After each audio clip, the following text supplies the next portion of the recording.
হে প্রভু, আর কত চেষ্টা করব, আর কতদিনই বা অপেক্ষা করব? যত কঠোর চেষ্টাই করি না কেন, সাফল্য যেন আমার থেকে দূরে সরে যাচ্ছে। প্রভু, আমার এই প্রার্থনা কি তুমি শুনতে পাও না?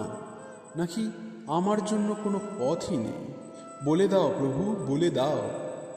বন্ধুরা, হয়তো তুমি ঠিক এই প্রশ্নগুলোরই উত্তর খুঁজছো। তুমি কষ্ট করছো, চেষ্টা করছো, ভালোবাসা দিচ্ছ, কিন্তু বিনিময়ে শুধু শূন্যতা আর হতাশা লাভ করেছো। তাই হতাশ হয়েও না, একবার মন দিয়ে ভগবানের এই কথাগুলি শুনে দেখো। আমার দৃঢ় বিশ্বাস তোমার জীবন বদলে যাবে। জয় শ্রীকৃষ্ণ, রাধে রাধে। বন্ধুরা, জীবনে আমরা সবাই সুখ চাই, সাফল্য চাই, সম্মান চাই, কিন্তু যখন সামান্য ব্যর্থতা আসে তখনই আমরা ভেঙে পড়ি। মনে হয় যেন সব শেষ হয়ে গেছে। অথচ ভগবান শ্রীকৃষ্ণ আমাদের এক গভীর সত্য শিখিয়েছেন, তোমার অধিকার শুধু কর্মে, ফলে নয়। তাই যদি তুমি বীজই না বপন করো, তাহলে ফলের আশা করবে কিভাবে? আজ অনেকেই ভাগ্যকে দোষ দেয়, বলে সময় ভালো যাচ্ছে না। কিন্তু একজন মালি কি শুধু ফল পাওয়ার সময় গাছের যত্ন নেয়? না, সে প্রতিদিন জল দেয়, পরিচর্যা করে। তাই সঠিক সময়ে গাছ তাকে ফল দেয়। ঠিক তেমনই তোমার কাজ হলো নিরন্তর চেষ্টা করা, ভালো সময়ের অপেক্ষা নয়, বরং ভালো কর্মের মাধ্যমে ভালো সময়কে নিজের কাছে নিয়ে আসা। বন্ধুরা, মানুষের সবচেয়ে বড় শত্রু বাইরের কেউ নয়, তার নিজের ভয়।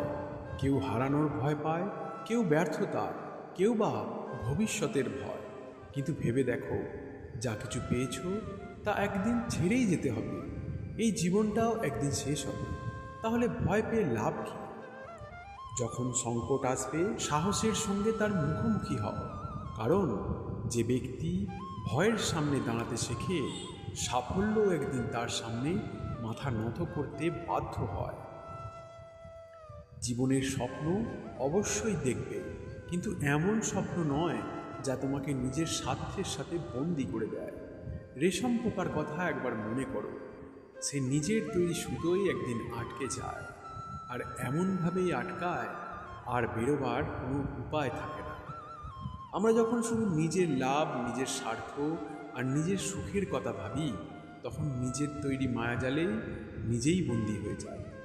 তাই স্বপ্ন এমন দেখো যা তোমার সাথে সাথে অন্যেরও উপকার করে, অন্যের জীবনেও আলো ছড়ায়। জয় শ্রীকৃষ্ণ। বন্ধুরা, আমরা ভবিষ্যৎ নিয়ে এত চিন্তা করি যে বর্তমানকেই ভুলে যাই। ভাবি, কাল কি হবে, আমার এটা কি হবে, আমার ওটা কি হবে, ইত্যাদি প্রভৃতি। কিন্তু তুমি পৃথিবীতে আসার আগে কি পৃথিবী থেমেছিল? না তুমি চলে যাওয়ার পরে পৃথিবী থেমে যাবে?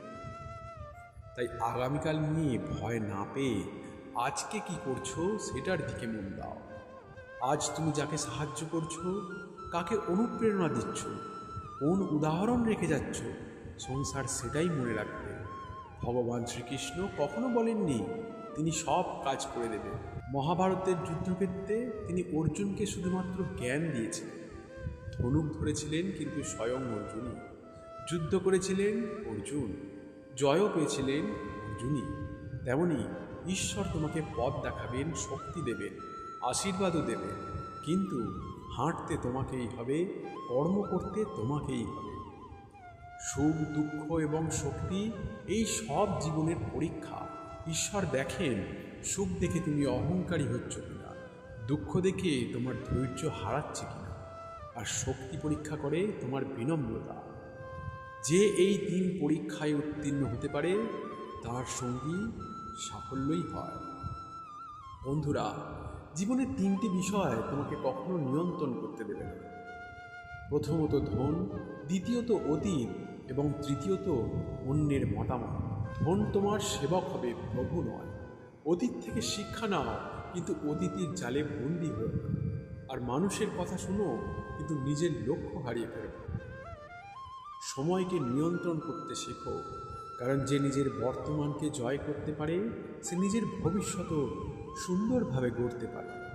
জীবনে অনেক মানুষ আসবে, কেউ ভালোবাসা দেবে, কেউ কষ্ট দেবে, কিন্তু প্রত্যেকেই একটা শিক্ষা দিয়ে যাবে। আগুন যেমন প্রথমে পোড়ায়, তারপর মানুষকে আগুন ব্যবহার করতে শেখায়, তেমনি খারাপ মানুষও তোমাকে কিছু শিখিয়ে দিয়ে যায়। তাই তিক্ততা নয়, শিক্ষা গ্রহণ করো। বন্ধুরা, তুলনা করো না, অপেক্ষা করে বসে থেকো না, অতিরিক্ত আশা করে নিজেকে কষ্ট দিও না। তার বদলে কর্ম করো, কারণ কর্মই জীবনের সবচেয়ে বড় শক্তি। তুমি বিশেষ, তুমি অনন্য, তুমি তোমার বিকল্প হতে পারে না। কেউ যদি বলে তুমি কিছুই পারবে না, মুচকি হাসো, তবে একথা মনে নিও না। তরোয়াল আর সূচ দুটোর কাজ আলাদা। সূচ যে কাজ করতে পারে তলোয়ার তা পারে না, আবার তলোয়ার যা করতে পারে তা কিন্তু সূচ করতে পারে না। তেমনি এই পৃথিবীতে তোমারও একটি বিশেষ উদ্দেশ্য আছে। নিজেকে ছোট ভেবো না। পরিবারের মূল্য সবসময় বোঝার চেষ্টা করো। শুকনো পাতার মতো একা স্বাধীন হয়ে যায় সব কিছু নয়। গাছ থেকে বিচ্ছিন্ন হওয়ার পর পাতা শুকিয়ে যায়, তেমনি পরিবারের সঙ্গে মতভেদ থাকলেও সম্পর্ক ভেঙে ফেলো না, কারণ পরিবারই জীবনের সবচেয়ে বড় আশ্রয়। বন্ধুরা, বিশ্বাস জীবনের ভিত্তি। নিজের ওপর বিশ্বাস রাখো, ভগবানের ওপর বিশ্বাস রাখো, আর সবচেয়ে বেশি নিজের কর্মের ওপর বিশ্বাস রাখো। চাতক পাখি সারা বছর অপেক্ষা করে থাকে একটা বৃষ্টির জন্য। সূর্যমুখী ফুল অন্ধকারে থেকেও সূর্যের অপেক্ষা করে। তেমনি তোমার বিশ্বাস রাখতে হবে, তোমার পরিশ্রম একদিন অবশ্যই ফল দেবে। সব শেষে এইটুকুই বলবো, জীবনে ব্যর্থতা আসবে, মানুষ সমালোচনা করবে, পরিস্থিতি তোমাকে থামাতে চাইবে, কিন্তু থেমে যেও না, কারণ প্রতিটি মহান সফলতার পেছনে থাকে অসংখ্য ব্যর্থতা, অগণিত পরিশ্রম এবং অদম্য ধৈর্য। আজ যে বীজ তুমি বপন করছো, কাল সেটাই মহিরুহ হবে। আজ যে অন্ধকার দেখছো, কাল সেখান থেকেই আলো জন্ম নেবে।